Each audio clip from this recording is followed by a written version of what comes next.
बिस्मिल्लाहिर्रहमानिर्रहीम, अस्सलाम वालेकुम। आप देख रहे हैं प्रोग्राम पब्लिक ओपिनियन और मैं हूं आपके साथ ज़रिया इरफान। वज़ीर आला केपी अली अमीन गंडापुर के 8 सितंबर के जलसे में कही गई तकरीर और उसके बाद 7 घंटों तक लापता रहने के बाद किए गए खिताब ने मुल्की सियासत में हलचल मचा दी है।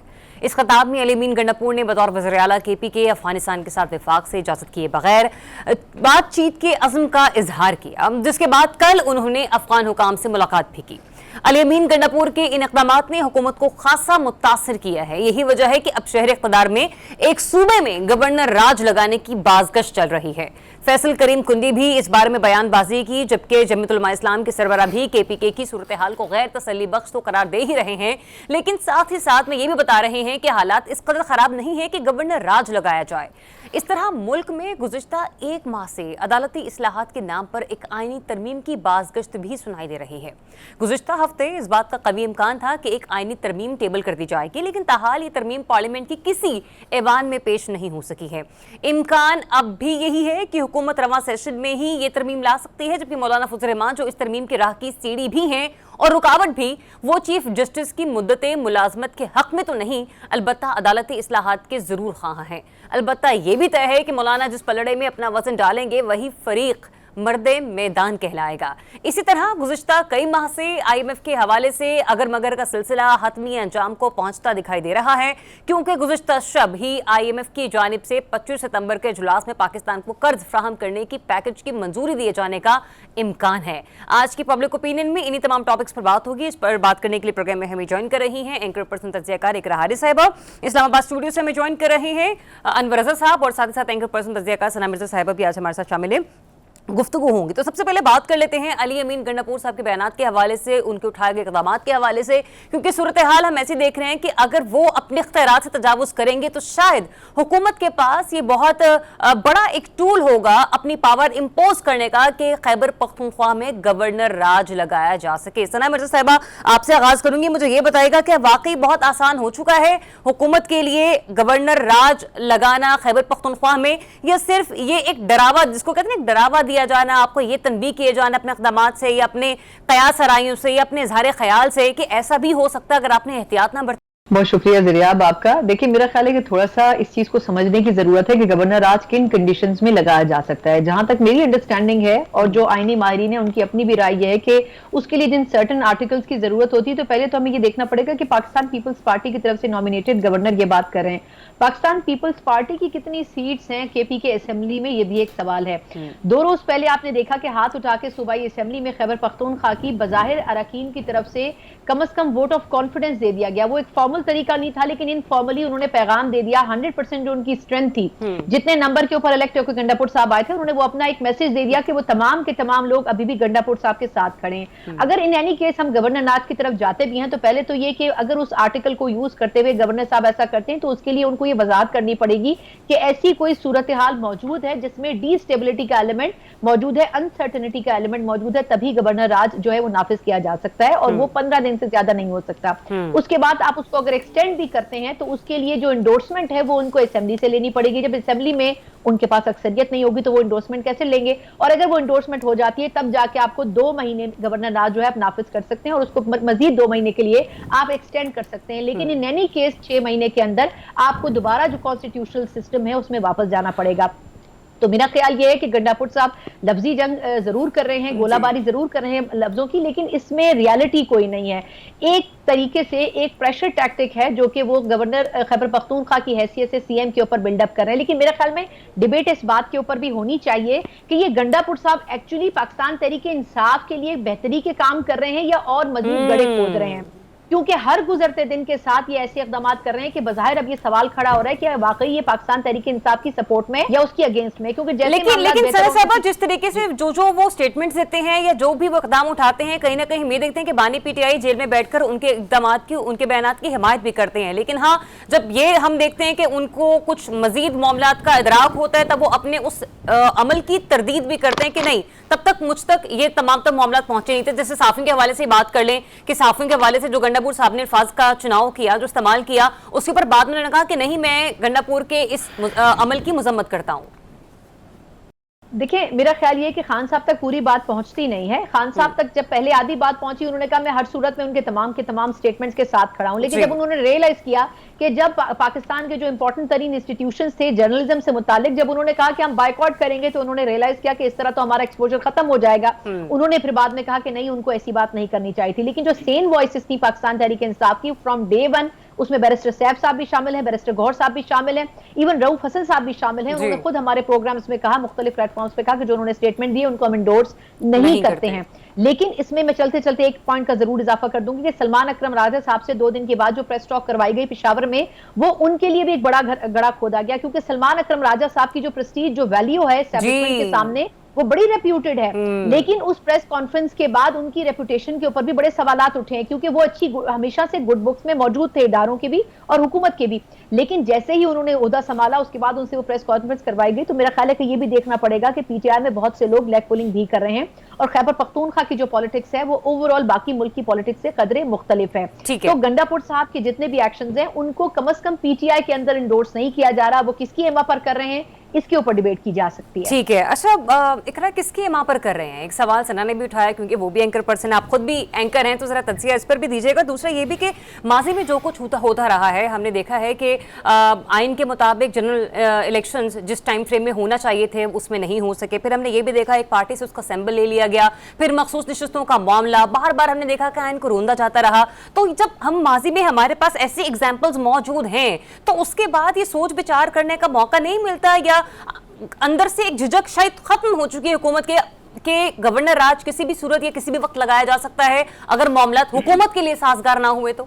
اچھا, یہاں پر ایک چیز دیکھنا پڑے گی. ثنا نے بالکل رائٹلی اس حوالے سے پوائنٹ آؤٹ کیا. پہلے تو یہ جو وزیر اعلیٰ کے پی ہے, مجھے لگتا ہے یہ اپنی سیاسی ناپختگی کا بہت حد تک اب ثبوت دے رہے ہیں. ایسا کون سی طاقتور اسٹیبلشمنٹ ہماری ہمیشہ ماضی میں رہی ہے کہ 7 گھنٹے میٹنگ میں رہیں, 7 گھنٹے آپ خاموش رہیں, اور اس کے بعد اگلے دن آپ کھلم کھلا بغاوت کا اعلان کرتے ہیں. یہاں پر یہ بڑی خطرناک چیز ہے کہ کیا آپ عوام کے دلوں میں یہ بات ڈالنے کی کوشش کر رہے ہیں کہ خیبر پختونخوا ایک الگ ریاست ہے اور آپ اپنے آئینی اختیار اور حدود سے تجاوز کر رہے ہیں. یہ بتانے کی کوشش کر رہے ہیں کہ جو فیصلے وفاق کو کرنے چاہیے آپ وہ صوبے کی حد تک خود اٹونومسلی. اچھا, ایک سے پہلے آپ آگے جائیں, وہ جو 7 گھنٹوں کا آپ نے ذکر کیا, وہ 7 گھنٹوں کا معاملہ ابھی تک معمہ بنا ہوا ہے. آپ کو پتا وہ 7 گھنٹے کہاں تھے؟ نہیں, وہ تو خود ہی کر رہے تھے, مجھے تو نہیں پتا کہاں تھے, لیکن بات یہ کہ وہ پھر خاموش کیوں رہے اور اس کے بعد آ کے پھر انہوں نے بغاوت کا اعلان کیوں کر دیا. اچھا, یہاں پر ایک اور چیز بھی ہے کہ خود کے پی کی جو صوبائی مسائل ہیں وہ اس حد تک بڑھ چکے ہیں. میں ان کا بیان سن رہی تھی, وہ کہہ رہے تھے نا کہ میں نے اللہ کو بھی جواب دینا ہے, ہمارا خون بہ رہا ہے.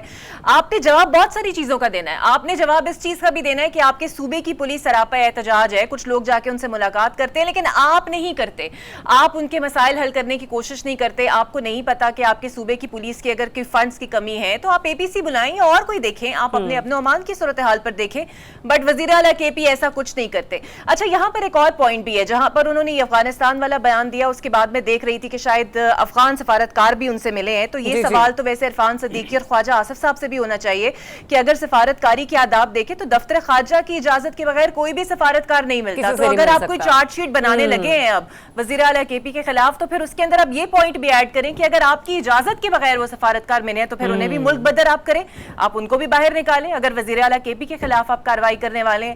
لیکن مجھے لگتا ہے کہ خود وزیر اعلیٰ کے پی جو ہے انہوں نے شاید پی ٹی آئی کو ہائی جیک کر کے اب وہ پی ٹی آئی کو ایک سیاسی خودکشی کی طرف دھکیل رہے ہیں. اچھا, انور صاحب آپ کو بھی ایسا لگتا ہے کہ علی امین گنڈاپور صاحب پی ٹی آئی کو سیاسی خودکشی کی طرف دھکیل رہے ہوں؟ اور یہاں پہ جس طریقے سے اقرا نے بھی کہا بھی کہ دفتر خارجہ کی مرضی کے بغیر اتنا بڑا کچھ ہو نہیں سکتا, جو ہو گیا جو ملاقاتیں ہو گئی, لیکن کیا وجہ ہے کہ جو افغان سفارتکار ہیں وہ علی امین گنڈاپور صاحب سے تو جا کے مل لیتی ہیں, لیکن پھر وزیر دفاع مائنس کیوں رہے, وزیر داخلہ مائنس کیوں رہے, دفتر خارجہ کا آفس مائنس کیوں رہا؟ یہ تو حکومت کی کریڈیبلٹی پر بھی ایک سوال یہ نشان ہے نا.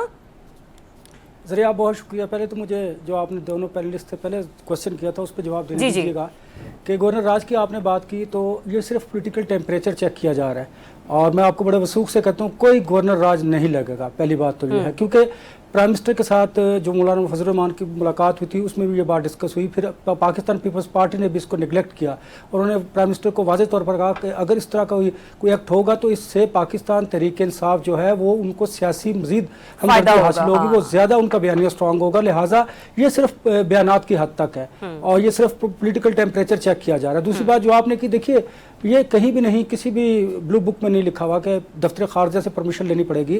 वो वज़ीर आला है एक सूबे के, और बड़ा इंपॉर्टेंट सूबा है, वहाँ पर आपको पता है अफगानिस्तान की सरहद उनके साथ लगती है, बायलैटरल इशूज़ होते हैं वो डिस्कस किए जाते हैं, इससे ज़्यादा बढ़कर कुछ नहीं। लेकिन जो उनका बयान है डेफिनेटली वो उनके इख्तियार से तजावुज़ करता है कि वो कहते हैं कि खुद से बात की जा सकेगी।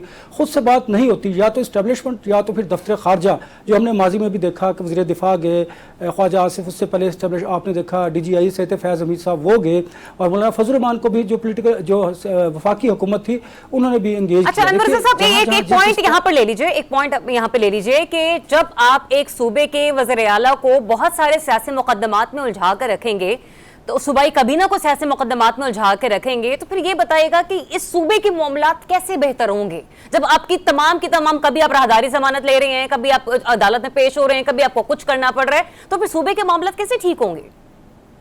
देखिए ज़रियाब, जो काम करने वाले शख्स होते हैं उनको ये उज़र नहीं पेश करने पड़ते। देखिए सियासी मुकदमात बाकी जो सियासी जमातें थी उन पर भी माजी में हमने देखे हुए, लेकिन देखिए ना, अगर आपने इस सूबे में सर्व करना है तो आपने सूबे आवाम की बेहतरी के लिए काम करना है, तो ये मुकदमात साथ साथ कैरी करते चले जाते हैं। इसमें कोई ये नहीं कि उसकी वजह से आपके बाकी काम रुक जाएं। लेकिन सवाल ये है कि आपकी गुड गवर्नेंस कहाँ पे है, वहाँ पे सूबे में गुड गवर्नेंस नज़र नहीं आती। कोई अभी तक कोई तरक्याती काम नहीं किए गए, कोई आवाम को रिलीफ देने के हवाले से बात नहीं की गई। लेकिन चूंकि सूबा KPK में पॉपुलैरिटी पाकिस्तान तहरीक इंसाफ की है, इसलिए शायद उन्हें इन चीज़ों का इदराक अभी नहीं है, वो पॉलिटिकल जंग लड़ने की कोशिश कर रहे हैं। आपको याद होगा मैंने आपको कहा था कि इमरान खान और अली अमीन गंडापुर की मुलाकात हुई और उन्हें इंडोज किया है इस 8 सितंबर के जलसे से पहले उनकी तकरीर को, कि आपने हार्ड हिटिंग करनी है, आपने क्राउड को चार्ज करना है और आपने ऐसी ही तकरीर करनी है। फिर उसके बाद नेक्स्ट डे इमरान खान साहब ने उस जो अली अमीन गंडापुर साहब की तकरीर थी उसको इंडोज भी किया। उसमें से उन्होंने कुछ चीज़ें हज़फ कर दी, उन्होंने कहा कि मुझे इसके बारे में इल्म नहीं था, जैसे सहाफ़ियों से मुतालिक उन्होंने जो नाज़ेबा अल्फाज़ हमारे साथ ही रहेगा। हमारे साथ पाकिस्तान मुस्लिम लीग नून के सीनियर रहनुमा शेख रोहिल असगर साहब ने हमें ज्वाइन किया है, उन्हें शामिल गुफ्तगू करते हैं। शेख साहब बहुत शुक्रिया आपके वक्त के लिए। सर जी, सबसे पहले तो ये बता दीजिएगा कि किसी भी सूबे में गवर्नर राज लगाना हुकूमत वक्त के लिए इतना आसान है, और क्या वाकई ये मौजूदा हुकूमत के लिए भी बहुत आसान होगा? बहुत शुक्रिया, बड़ा अजीब सा सवाल है। मैं जाती तौर पर अगर मुझसे पूछो ना तो मैं इसको गैर जमहूरी काम कहता हूँ। अच्छा, मैं इसको कोई बेहतर महसूस नहीं करता, इसलिए कि जब हमारे दौर में ये बातें होती थी तो हम इसको बहुत कंडेम करते थे, बहुत मुखालफत करते थे, इख्तलाफ करते थे कि ये नहीं होना चाहिए, क्यों हुआ। और आपको याद होगा एक दफा एक लगा था अपना, जब नून लीग की गवर्नमेंट थी तो गवर्नर राज लगा था पीपल्स पार्टी के दौर में, तो उसको बहुत कंडेम किया गया था, बड़ा उसको इख्तलाफ किया गया उस बात के साथ, आपको याद होगा। अब मेरी याददाश्त इतनी अच्छी नहीं रही उम्र के साथ, लेकिन मैं ज़ाती तौर पर समझता हूँ कि जब जमहूरियत हो और जमहूरियत की आप राग लाप रहे हो, बड़ी माजरत के साथ शेख रोहिल असगर साहब, आपको लगता है इस वक्त मुल्क में जमहूरी निज़ामी हुकूमत है? मैं ये बात नहीं कर रहा, मैं इस बात को तो ये एक सेकंडरी सवाल है आपका, पहले जो सवाल है ना उस सवाल पे आप रहे हैं। अच्छा, जो है या नहीं है, या जो भी है, टूटी लंगड़ी लूली जैसी भी है, कमजोर है, पर है, तगड़ी है, जो भी है, कुछ तो है, कुछ तो है ना। वजीर आज़म है, गवर्नर है, वजीर आला है, पीपल्स पार्टी की हुकूमत है, PTI की हुकूमत है, बलूचिस्तान में अलायंस है, और सूबे में पंजाब में आपकी मुस्लिम लीग की गवर्नमेंट, कुछ ना कुछ तो है। अब आप ये कहें अक्सर इसको अगर इनकार करें तो मैं आपकी स्वाबदीदा कर रहे हैं आप, तो हमें आदत है वैसे ही। नहीं, मैं तो सवाल पूछ रही हूँ करने की। बस मैं तो आपको यही कह रहा हूँ, जो आपने बड़ा सिंपल सा सवाल, मैंने सिंपल सा जवाब दिया है कि जिस चीज को हम बुरा कहते थे, आज अगर हम वो करेंगे तो मेरे ख्याल में वही होगा। हमें तो अच्छा करना चाहिए ना, बेहतर करना चाहिए। अगर कोई मैंडेट लेके आया तो उसका ये मतलब थोड़ी है कि आपको राज लगा दें और कहेंगे जाइए आप घर जाके आराम कीजिए, अब जाके। ये मैं इसका हामी नहीं हूँ कम अज कम। अच्छा, मुझे एक ये भी बता दीजिए कि आप जजेस की तादाद बढ़ने के हामी हैं, क्या आप जजेस के मामले पर एक्सटेंशन के हामी हैं? मैं गुजारिश करूँ, इसमें भी दो चीजें। आप एक अगर सिंपल सा सवाल ये पूछ रही है कि जी जजेस के तादाद बढ़ाने में हामी हूँ, यस होना चाहिए, इसलिए कि आपने कभी गौर किया कितने केसेस आपके पेंडिंग है। और यहाँ पे एक और, मैं माजरत के साथ, मैं अगर वकील होता तो चूंकि फिर मैं पेशे के हिसाब से और मामले के हिसाब से मैं आपने कंटेम्प्ट ऑफ कोर्ट खुद आप कर लेता, मुझे वकील ना करना पड़ता। लेकिन इस वक्त मुझे बड़ा मुहताज होकर बात करनी पड़ेगी, क्योंकि मैं इस बात को इतना आसान नहीं समझना जो बात आपने की है। मैंने आपको यह किया है, जो केसेस की इस वक्त हालत है, सुप्रीम कोर्ट हो या हाई कोर्ट हो या लोअर कोर्ट हो, जो पेंडिंग केसेस है उसके लिए जजेस का होना बहुत जरूरी है, और उसके लिए भी एक रास्ता तयन करना पड़ेगा। ये नहीं है कि एक गरीब आदमी है, बरस से जेल में बंद है और इंतजार कर रहा है अपनी बारी की, और शेख वहीर असर चूंकि एक्स MNA है तो उसकी बारी जल्दी आ जाती है। ये नहीं होना चाहिए, कतई नहीं होना चाहिए। हर किसी को अपनी बारी का इंतजार करना पड़ेगा, करना चाहिए। अच्छा, मेरा दूसरा सवाल भी था ना कि सुप्रीम कोर्ट के जज की उम्र की हद बढ़ाने के हवाले से भी सवाल था उसका। कोई फर्क नहीं पड़ता, जब आप सबकी बढ़ा रहे हैं तो उसकी भी बढ़ा दीजिए, क्या फर्क पड़ता है।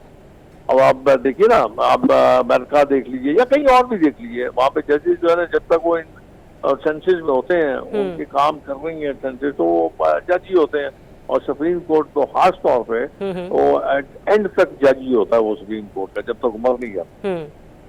आप तो सिर्फ उम्र ही बढ़ा रहे हैं ना।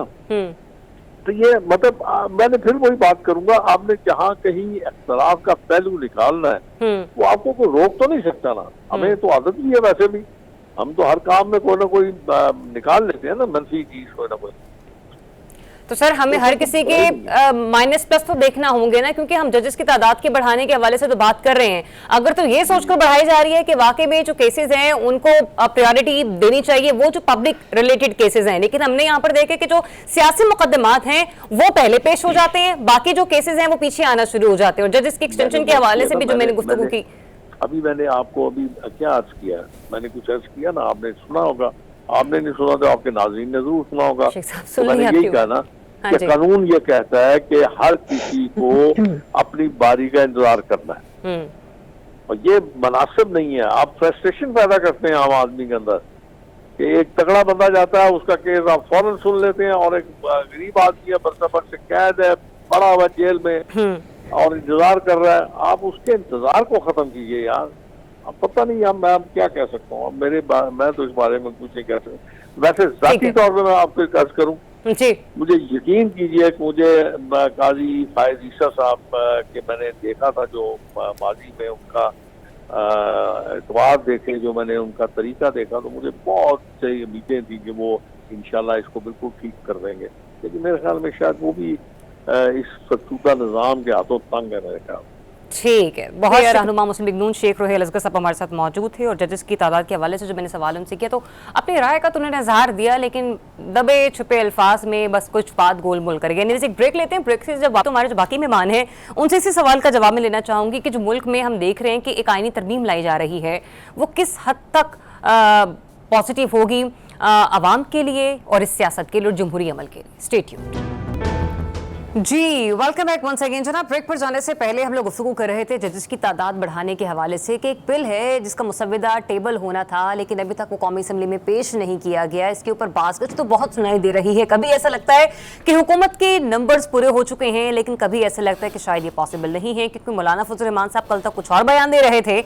उन्होंने जो कुछ कहा उससे PTI भी बड़ी मुतासिर हुई। खुद चेयरमैन बानी PTI जो हैं वो भी बड़े मुतासिर थे, और उन्होंने कहा कि मुझे अच्छा लगा कि मौलाना साहब ने इस किस्म की गुफ्तगू की, जिसमें उन्होंने कहा कि मैं किसी के एक्सटेंशन के हक में नहीं हूं, खा वो कोई एस्टेब्लिशमेंट से रिलेटेड हो, कोई भी इदारा हो, या फिर उन्होंने कहा कि कोई अदलिया से रिलेटेड इदारा हो। पर आज जब उनकी एक स्टेटमेंट सामने आई मीडिया टॉक के दौरान, तो उन्होंने कहा कि अदलिया की इस्लाहात के हवाले से कोई आईनी तरमीम आती है तो उस पर गौर करेंगे। मैंने कल भी अपने एक सवाल में यही पूछा था कि क्या मौलाना ऑपोजिशन को सज्जे दिखा के खबी मारेंगे, लेकिन इस पर तजिया बाद में लेंगे, पहले खबर ले लेते हैं। अनवर रज़ा साहब, मुझे ये बताइएगा, कहा जा रहा था कि शायद आज ये मुसव्विदा टेबल हो जाए, कौमी असम्बली में पेश कर दिया जाए।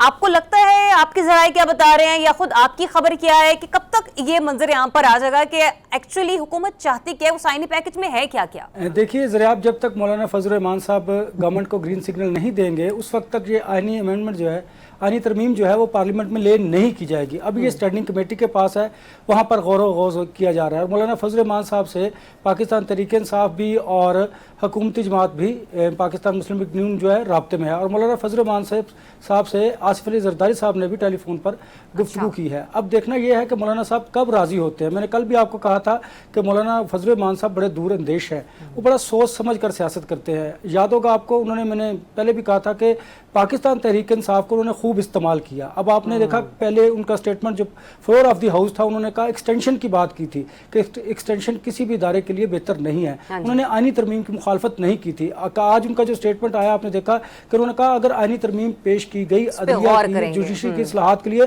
तो वो उस पर गौर करेंगे। इस हवाले से उन्होंने मरकजी मजलिस आमला जो है उसके अरकान से भी रब्ता किया। मौलाना फजल रहमान साहब उसका इजलास बुलाएंगे, उसमें तमाम जो सूरत हाल है, आसिफ अली जरदारी साहब की मुलाकात, टेलीफोनिक गुफ्तगू की, शहबाज शरीफ साहब से उनकी जो गुफ्तगू है, इवन जो नवाज शरीफ साहब से भी उनकी गुफ्तगू हुई है, उस बारे में वो अपनी मरकजी मजलिस आमला के इजलास में ये सारी चीज़ें रखेंगे और उसके बाद फैसला करेंगे। और मुझे कभी यकीन है इस बात का कि मौलाना फजल रहमान इस आईनी तरमीम का साथ देंगे। अच्छा इकरा, जितने कंट्रोवर्शियल रहे हैं हमारे मोअज़्ज़ज़ चीफ जस्टिस साहब, जिस तरीके से आईनी तरमीम हुकूमत पेश करना चाह रही है और अपोजिशन के तहफ़्फ़ुज़ात भी आज से नहीं पिछले 1.5 साल से मौजूद हैं, वहीं के वहीं बरकरार हैं, मतलब हर गुजरते दिन के साथ, हर गुजरते लम्हे के साथ बढ़ते चले जा रहे हैं। ऐसे में अगर इस किस्म का कोई बिल पास होता है, चले पास भी हो गया और फिर उसके बाद एक्सटेंशन, जाहिर सी बात है ना, कानून के तालिब इल्म है चीफ जस्टिस साहब भी, अगर कोई चीज़ कानून के मुताबिक आती है तो उन खुद सबसे पहले अमल करना होगा। तो ये मतलब चीज़ें कहाँ चली जाएंगी, किस नहज पर चली जाएंगी फिर? अच्छा, कोई डिवीज़न जब आपकी राय में आ जाए तो वो डिवीज़न आगे आने वाला जो मनसब पे बैठने वाला है उसके लिए भी उतनी ख़तरनाक हो जाती है। मैं पहले भी कह चुकी हूँ कि पीटीआई ने ये मामला, चलें एक्सटेंशन का तो एक मामला अलग है, लेकिन खुद पीटीआई ने भी इस मामले को इतना उलझा दिया है कि जब जस्टिस मंसूर अली शाह हल्फ लेंगे अपने ओहदे का तो उनके भी जो फैसले हैं हो सकता है वो किसी और जमात को पसंद ना आए और वो उन्हें किसी और जमात के साथ नत्थी कर दें। और मैं देख रही थी कि शाहिद हक्कान अब्बासी साहब ने बड़ी एक डिग्निफाइड वज़न बात की अपनी प्रेस कॉन्फ्रेंस में कि अब ग्रेसफुलनेस ये है जस्टिस काजी फैजीसा की कि वो खुद ऐलान कर दें कि जनाब मैं अपने ओहदे से मुस्ताफी हो रहा हूं। अच्छा, उन्होंने कहा कई एक दो दफा ना कुछ समातों में भी कहा, राना सनाउल साहब के बयान को भी कोट करके कहा, लेकिन फिर आपको पता होगा जो उनके सेक्रेटरी चीफ जस्टिस हैं उन्होंने भी एक एलामिया जारी कहा, उन्होंने ये मामला बहुत ही क्लियरली नहीं कहा। उन्होंने कहा कि जब सबकी हो रही होगी तो फिर मेरे लिए भी हो जाएगी। लेकिन आज जुडिशल कमीशन का जो इजलास हुआ अनवर, उसमें बेहतर शायद बता पाए। खबरें ये आ रही थी कि जस्टिस मुनीब अख्तर साहब ने जब सवाल किया अटॉर्नी जनरल से कि तरमीम के हवाले से बताइए, तो उन्होंने कहा ये बेहतर है वजीर कानून इसका जवाब दे सकते हैं और जुडिशल कमीशन का इख्तियार नहीं है कि वो इस पे पूछे, और वो बरहम होकर इजलास छोड़कर चले गए। अब वो क्यों चले गए और उनकी राय में क्या था, ये तो शहर इक़्तिदार में बैठे अनवर साहब इस पे बेहतर तरीके से बता पाएंगे। लेकिन हामिद खान साहब और जितने भी वकला बार हैं, ये फैसला अगर एक्सटेंशन का आ जाता है तो ये भी देखना पड़ेगा कि अदलिया के अंदर से इसका क्या रिएक्शन आएगा और अदलिया के अंदर से इस पर कितनी आवाजें उठने वाली हैं। अच्छा सना साहब, मुझे ये बताएगा क्या ही खूब हो कि तरमीम हो जाए, बिल पास हो जाए, लेकिन जैसे एकरा ने भी कहा ना कि ये तो चीफ जस्टिस साहब ने खुद फैसला करना है ना कि उन्होंने एक्सटेंशन लेनी है या नहीं लेनी है। मैं फिर ये कह रही हूँ क्योंकि हम लोग लॉ के स्टूडेंट तो है नहीं, हम लोग कुछ कह नहीं सकते, सिर्फ एक तजिया या फिर यूं कह लीजिए एक सोच है जो पैदा हो हमारे दिमाग में होती है कि मैं ये कह रही हूँ कि क्या ही खूब हो वो खुद कह दे कि बिल पास हो गया, लेकिन जितना कॉन्ट्रोवर्शियल मेरी पोस्ट हो चुकी है और होती आई है और बाद में भी तहफ़्फ़ुज़ात बरकरार रहेंगे, मैं कंटिन्यू नहीं करना चाहता, मेरी रिटायरमेंट इस ओहदे के मुताबिक पूरी हुई, लिहाजा मैं जाता हूं और मेरे बाद जो मोअज़्ज़ज़ चीफ जस्टिस होंगे वो ओहदा संभालें और कानूनी मामलात को आगे लेकर चले। मैं ये सवाल आपसे पूछूंगी कि वो ऐसा क्यों कहेंगे, मतलब किसी को इख्तिदार की कुर्सी में तवालत मिले और वो ये कहे कि ये कुर्सी मैं खुद प्लेट में रख के दूसरे को दे दूं, तो मेरा ख्याल है मामला इतना सादा भी नहीं है और इसमें कोई हरज नहीं है अगर काजी फाइज़ साहब भी बहती गंगा में फायदा उठाने वालों में शामिल है। लेकिन हमें ये भी समझना पड़ेगा कि काजी फाइज़ साहब अपनी तैनाती से पहले किन जमातों से कुर्बत रखते थे। और अगर चले मैं ये ना कहूँ, मैं आपका प्रोग्राम बंद नहीं करवाना चाहती और अपना भी, लेकिन मैं सिर्फ इतना जरूर कहना चाहूंगी कि ये हमें समझना पड़ेगा گا کہ قاضی فائز عیسی صاحب کس اپنے دل میں کس جماعت سے تھوڑی بہت محبت رکھتے ہیں اور کس جماعت سے بظاہر خائف ہیں. یہ اس میں کوئی دو رائے نہیں ہے. روہیل اصغر صاحب بالکل ٹھیک کہہ رہے ہیں کہ بہت سے ججز میں وہ ایسے جج تھے جو کہ اپرائٹ تھے, ان کی جو ہسٹری, ان کا بیک گراؤنڈ رہا ہے بہت اچھا رہا ہے, لیکن ہمیں یہ بھی ماننا پڑے گا کہ ان کے بعد جو لائن میں اگلے جسٹس منصور علی شاہ صاحب کھڑے, ان کے بارے میں کوئی بہت اچھی رائے حکومت نہیں رکھتی جب سے وہ 8-5 والا فیصلہ آیا ہے. اور جس طرح انہوں نے نجی محفلوں میں کھل کر بات کی ہے کہ وہ ماضی کے فیصلوں پہ جس میں وہ اگینسٹ دا گورنمنٹ جا چکے ہیں وہ ان پہ کس طرح امپلیمنٹ کروائیں گے. اب میں صرف اس چیز کو سمرائز اگر آپ مجھے اجازت دیں میں کر دوں کہ بات صرف اتنی ہے کہ نمبر گیم میں انور کی اور ان کی اقرا کی بات سے سیکنڈ کروں گی کہ واقعی نمبر گیم میں واضح نہیں, لیکن بظاہر یہ جو پورا اجلاس پچھلے 3 ہفتے سے یہ جو ایک اسلام آباد میں ماحول پیدا ہوا ہے یہ بلا وجہ نہیں ہوا. اس کی پیچھے ریزن یہ تھا کہ گورنمنٹ کو جس دن جس لمحے یہ پتہ چلے گا کہ ہمارے پاس نمبر پورا ہے وہ اسی دن وہ اجلاس بلائے گی. اس دوران انہوں نے چھوٹے چھوٹے بلز پیش کر کے ایک ماحول بنانے کی کوشش کی, جسٹیفائی کروانے کے لیے کہ اسمبلی کے سیشنز ان وجوہات کی بنا پر ہیں. لیکن اگر خواجہ آصف نے یہ بات کہی ہے کہ ہمارے پاس نمبر پورا ہے تو اس میں میرا خیال ہے کچھ نہ کچھ صداقت موجود ہے. اور یہ خبریں اسلام آباد میں پچھلے 24 گھنٹے سے گردش کر رہی ہیں کہ قومی اسمبلی میں یہ اسٹرینتھ گین کر چکے ہیں, سینٹ میں ابھی بھی یہ اسٹرینتھ موجود نہیں ہے. لیکن 3 ووٹ نہیں ہے ان کے پاس سینٹ میں. ایگزیکٹلی.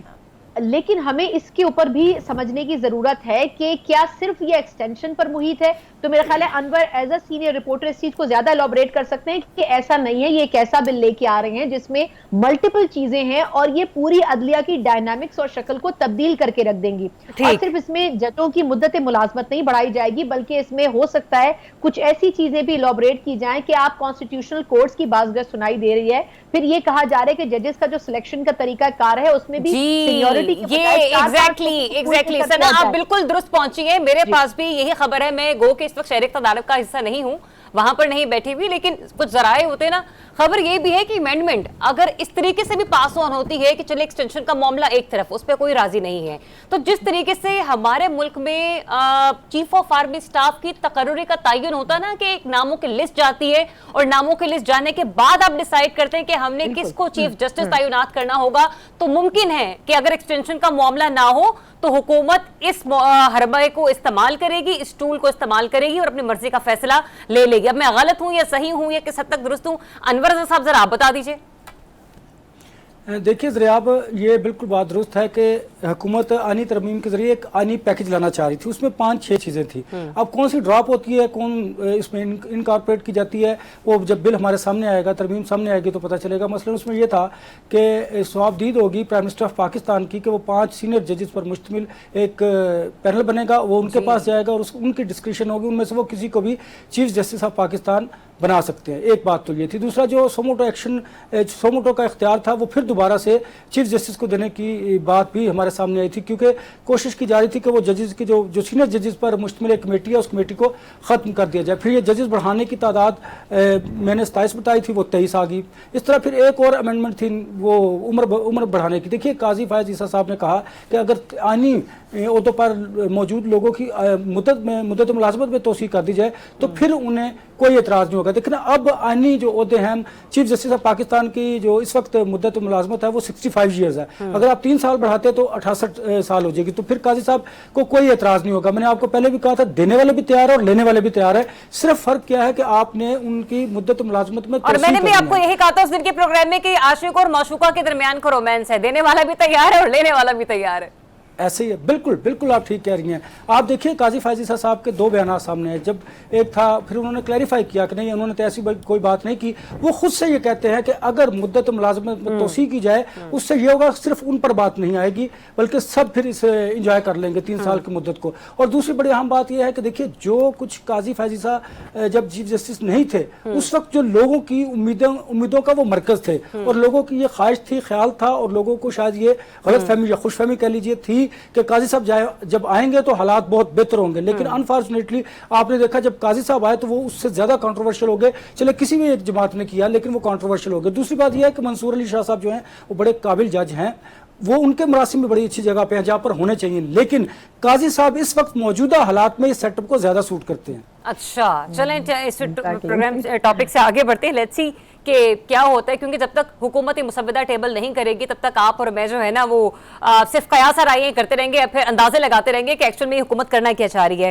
ناظرین, آج ایک اچھی خبر آئی جس کے مطابق حکومت IMF کو راضی کرنے میں کامیاب ہو گئی ہے اور 25 ستمبر کو نئے قرض کی منظوری کا امکان ہے. پاکستان کے لیے $7 ارب کے مالیاتی فنڈ IMF کے نئے قرض پروگرام کی منظوری کی راہ ہموار ہو گئی ہے. اقرا, مجھے یہ بتائیے گا کہ جس وقت ہم دیکھ رہے ہیں کہ ملک میں پیٹرول پرائز بھی انکریز ہوئی ہیں, ہائی روز ہم دیکھتے ہیں کہ بجلی کے جو ٹیرف ہیں اس میں اضافہ کر دیا جاتا ہے, لوگوں کے لیے گروسری پرچیز کرنا انتہائی مشکل ہو چکا ہے. ایسے میں جب یہ خبر لوگوں کے کانوں تک پہنچے گی تو کیا انہیں راحت ملے گی, صرف وقتی راحت ہوگی؟ مجھے نہیں لگتا ابھی کوئی خاص راحت ملنے والی ہے. دیکھیں براڈر لیول کے اوپر, چونکہ میں مینجمنٹ اسٹڈیز کی طالب علم بھی ہوں, تو براڈر لیول کے اوپر تو یہ کسی حد تک فائدے مند ہے کہ جناب سمجھ لیا جائے کہ ملکی اقتصادیات کے لیے اچھی خبر ہے, شرح سود میں کمی آئی ہے. لیکن یہاں پر ہمیں تھوڑا سا یہ بھی دیکھنا پڑے گا کہ مہنگائی کو جج کرنے کے لیے جو پیرامیٹر حکومت یوز کرتی ہے, آئدر وہ پیرامیٹر ٹھیک ہے یا نہیں ہے, کیونکہ جتنا ٹرکل ڈاؤن افیکٹ آتا ہے وہ آپ کو فوراً نہیں ملتا. آپ کی اشیاء ضروری عوام کی پہنچ سے باہر ہیں, آپ کی بجلی مہنگی ہے, اس کے بعد اگر آپ کی کراپس ملک میں ہیں کچھ نہیں ہیں, آپ اپنی ایکسپورٹ اور امپورٹ کا تعین کرتے ہیں, اگر سلپرس ہو جاتی ہے تو باہر بھیج دیتے ہیں, وہاں زیادہ بھیج دیتے ہیں تو یہاں کمی ہو جاتی ہے.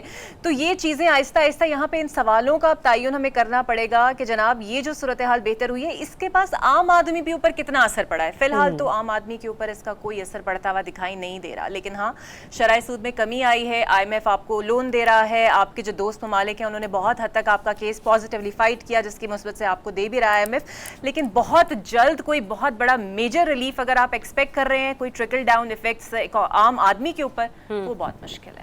کوئی ریلیف ملتا آپ کو نظر آ رہا ہے ثنا صاحبہ؟ کیونکہ خبر تو یہ بھی آئی ہے کہ عالمی منڈی میں جو تیل کی قیمتیں ہیں اس میں خاصی کمی آئی ہے, اور اگر آگے چل کر حکومت نے عوام کے لیے کچھ بہتر سوچا تو ممکنہ طور پر 12 سے 15 روپے کی کمی لائی جا سکتی ہے. تو ایک طرف یہ IMF پیکج کا جو ہے وہ منظور ہو جانا, مطلب یعنی کہ رقم کا اجراسون ہو جائے گا, تو کہیں نہ کہیں بہتری آپ کو نظر آ رہی ہے؟ دیکھیں میرا خیال ہے آپ کے پاس بھی اتنا ٹائم نہیں ہوگا, لیکن یہ اقرا بالکل صحیح پوائنٹ کی طرف اشارہ کر رہی ہے کہ ہمیں یہ سمجھنا پڑے گا کہ یہ جو مہنگائی کا ریشو اسٹیبلش کیا ہے اس حکومت نے, جو یہ کریڈٹ لے رہی ہے کہ جی سنگل ڈیجٹ میں آیا ہے, وہ ایکچولی کیا ہے. آپ کی مہنگائی کم نہیں ہوئی ہے, آپ کی مہنگائی کی جو بڑھنے کی رفتار تھی وہ رفتار کم ہوئی ہے. اور دوسری بات یہ کہ اس میں بھی سمجھنا پڑے گا کہ یہ کن چیزوں کے اوپر, اگر آپ کسی ایسے ایکسپرٹ سے بات کریں جو اکانومی کا ہے تو اس کا یہ کہنا ہے کہ جن لیوش چیزوں کے اوپر انہوں نے ٹیکسز کم کیے ہیں ان کو مد نظر رکھیں یہ مہنگائی کم کرنے کی بات کی جا رہی ہے. آپ اگر آج بھی بازار میں جائیں تو آٹا, دال, فروٹ, سبزیاں آپ کو مہنگائی کی بڑی شرح کے اوپر نظر آئیں گی. تو میرا خیال ہے کہ یہ انڈرسٹینڈ کرنے کی ضرورت ہے جو بیسک یوٹیلیٹی کی تھنگز ہیں, جو بیسک کھانے پینے کی اشیاء ہیں, ان کے اوپر مہنگائی کم نہیں ہوئی ہے. جو ایسی اشیاء ہیں جن کی اب خریداری بہت کم ہو گئی ہے کیونکہ لوگوں کے جو افورڈ کرنے کی گنجائش کی جو ریشو ہے وہ آپ کی بہت نیچے آئی ہے. جہاں تک آپ کے IMF کی بات ہے اس پہ میں صرف ایک کامنٹ کرنا چاہوں گی کہ IMF کی طرف سے جو ایگریمنٹ ایکسپیکٹڈ تھا وہ ہو جانا چاہیے تھا, لیکن اصل مسئلہ یہ تھا کہ پنجاب نے جو مختلف PSDP کے فنڈ سے بجلی کی سبسڈی دی وہ آپ کے لیے بہت بڑا ڈیزاسٹر ثابت ہوا, اور اس کی وجہ سے بنیادی جو لوپ ہول ہیں وہ پیدا ہوئے, جس کے بعد IMF نے ان کے سامنے ایک لمبا چوڑا ایجنڈا رکھ دیا اور انہوں نے کہا کہ آپ نے ان تمام چیزوں کے اوپر آپ جو کانٹریکٹ ہے وہ اکراس دا بورڈ فالو کیا جائے گا. ایسا نہیں ہوگا کہ انڈیویجولی کوئی صوبہ اٹھے گا اور کوئی سٹیپ لے لے گا. تو اب اس ایک غلطی کی وجہ سے پورا ملک جو ہے وہ اس غلطی کا خمیازہ جو ہے وہ بھگتے گا. تو آئی تھنک یہ انڈرسٹینڈ کرنا پڑے گا کہ آپ اگریمنٹ میں جا رہے ہیں تو آپ کو کن پابندیوں کا سامنا ہوگا. ٹھیک ہے, وقت کی کمی ہے, لاسٹ منٹ ہے, انور رضا صاحب لاسٹ کامنٹ میں آپ کا لینا چاہوں گی. دیکھیے زریعاب 14.36% ادارہ شماریات نے مہنگائی میں ابھی بتایا ہے. اب اس میں میں آپ کو سمپل سی بات کرتا ہوں, سیکٹر میں ہم اکٹھے رہتے ہیں, سنا جس سیکٹر میں رہتی ہے میں وہیں پہ رہتا ہوں, جو اس میں آپ اندازہ کہ 25 روپے کا ایک لیمو ہے اور 35 روپے کا انڈا ہے. دیکھیے نا, یہ مجھے بتائیے کہ کون غریب آدمی اس کو افورڈ کر سکتا ہے. مہنگائی کی شرح میں اعداد و شمار میں تو کمی دکھائی دیتی ہے, لیکن گراؤنڈ پر ہمیں ایسے کوئی ریلیف ملتا دکھائی نہیں دیتا. ٹھیک ہے, تو لیٹس سی کہ اب آگے چل کر کیا ہوتا ہے, کیونکہ صورتحال تو ہم یہی بنتی ہوئی دیکھ رہے ہیں کہ ایک طرف تو قرض کی منظوری ہو چکی ہے, لیکن حکومت میں اسپیسیفکلی بات کروں گی پنجاب حکومت اپنی بلے بلے کروانے کے چکر میں وہ کچھ ایسے معاملات کو کھٹائی میں ڈال دیتی ہے کہ جس کی وجہ سے پورے ملک کو اس کا سامنا کرنا پڑتا ہے. بہت شکریہ آپ کا. اقرا حارث, ثنا مرزا اور انور رضا صاحب ہمارے ساتھ شامل گفتگو تھے. انشاءاللہ ایک بار پھر سے آپ سے ملاقات ہوگی اگلے ہفتے. اپنا بہت سا خیال رکھیے, اجازت دیجیے, اللہ حافظ.